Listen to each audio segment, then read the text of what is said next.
সবাইকে আজ 2024-এর 26 জানুয়ারি মানে প্রজাতন্ত্র দিবস। আর যে ভিডিওটা কিন্তু আমি শুরু করছি অনেক ভোরবেলা থেকে। আর হ্যাঁ, ভয়েসটা কিন্তু আমি দিচ্ছি ট্রেন থেকে, তাই একটু নয়েজ হতে পারে অথবা আমার শর্টটা একটু আসতে হতে পারে। তোমরা একটু প্লিজ মানিয়ে নিও। দেখো, অনেক ভোরবেলায় কিন্তু উঠে পড়েছিলাম, তারপর 6টার মধ্যে গাড়ি আসবে, এই কারণে কিন্তু রেডি হয়ে নিতে হবে। স্নানটা করে নিয়েছিলাম, তার কারণ দুদিন কিন্তু সেরকম স্নান করতে পারবো না। তোমরা সবাই জানো ট্রেনের মধ্যে সেভাবে স্নান টান করা যায় না। এরপরে কিন্তু আমি পার করে নিচ্ছিলাম আমার সোয়েটারটা। এটা আমি স্পেশালি কিনেছিলাম এই জার্নি করার জন্য। আর দেখো, 5টা 54 বাজে, আমরা দুজনে কিন্তু স্নান টান করে ড্রেস আপ করে একবার রেডি হয়ে গেছি। তো এরপরে কিন্তু আমরা দুজন মিলে বেরিয়ে পড়ছিলাম সব কিছু লাগেজটা ভালো করে গুছিয়ে নিই। আর এদিকে দেখো, আমার শ্বশুরবাড়ির সবাই কিন্তু অত সকালেই উঠে পড়েছিল আমাদেরকে বাই বলার জন্য। দেখো, সবাই দাঁড়িয়েছিল আর আমি আর কর্মশালা কিন্তু চলে গেছি। মনের মধ্যে তো অনেকটা ভয় হচ্ছিল, তারপর 10 দিন অনেকটা বড় ব্যাপার, এতগুলো মানুষকে ছেড়ে থাকা, তার মানে আমরা দুজন।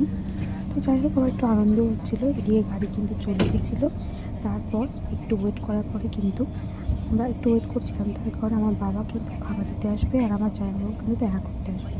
বাবা কিন্তু খাবার দিয়ে গিয়েছিল, মা কিন্তু ভোরবেলা উঠেই খাবারটা তৈরি করে দিয়েছিল। আর তারপর কিন্তু জামাইবাবু ডিউটিতে যাবে, তার আগে আমাদের সাথে দেখাও করে নিল। ওদের সাথে দেখা সাক্ষাৎ করার পরে আমরা কিন্তু ওদেরকে বাই দিয়ে আবার কিন্তু চলে যাচ্ছিলাম। আর দেখতে পাচ্ছ চারিদিকটা কী পরিমাণে কুয়াশা, বুঝতেই পারছো কতটা সকাল সকাল আমরা বেরিয়েছিলাম।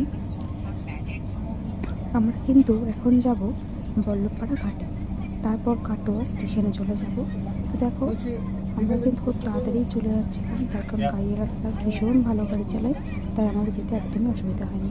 পৌঁছে গেলাম বল্লভপাড়া ঘাটে। আর দেখো, একদম সকালবেলা চারিদিকটা কুয়াশা, তাও কিন্তু অনেক পরিমাণে লোকজন। আমার বর্ণাকে একটু কষ্ট হচ্ছিলো এই লাগেজগুলো বহন করতে, কিন্তু কী করবো, আমি তো আর পারছি না অতগুলো ভারী জিনিস নিতে। যেদিকে দেখা যাচ্ছে মামা একটা করে উঠতেও কিন্তু পারিনি। তো দেখো, নৌকা ঘুরে যাওয়ায় কিন্তু নৌকাটা আবার এপার চলে এলো। সকালের দৃশ্যটা বেশ ভালো লাগছিলো। সবথেকে ভালো লেগেছিলো অন্য নৌকায় থাকা আমাদের দেশের পতাকাটা, খুব ভালো লাগছিলো। সকাল সকাল মনটাই ভালো হয়ে গেল। তারপরে কিন্তু আমরা নৌকা থেকে নেমে গেলাম। আর তারপরে কিন্তু আমরা চলে যাচ্ছিলাম টোটোতে ওঠার জন্য। বেশ খানিকটা পথই আমাদের যেতে হয়েছিল, তারপর টোটো পেয়েছিলাম। আসলে আমরা রিক্সায় যাব না, তার জন্য। তারপরে কিন্তু টোটোতে উঠে পড়লাম, আর এরপরে চলে যাচ্ছিলাম কিন্তু আমরা কাটোয়া স্টেশনে। সেখান থেকে কিন্তু আমরা চলে যাব বর্ধমান। আসলে আজকে আমাদের ট্রেনটা কিন্তু ছিল কলকাতা থেকে, তবে কলকাতাতে যেহেতু আমরা যাব না, তাই বর্ধমান হলে আমাদের সুবিধা হবে, তাই বর্ধমান হয়েই কিন্তু আমরা আজকে যাচ্ছি। ও হ্যাঁ, তোমাকে তো বললাম আচ্ছা, আমি কিন্তু যাচ্ছি, আমি আর আমার কর্মশালা কিন্তু যাচ্ছি কাশ্মীর, যেটা আমাদের ড্রিম প্লেস।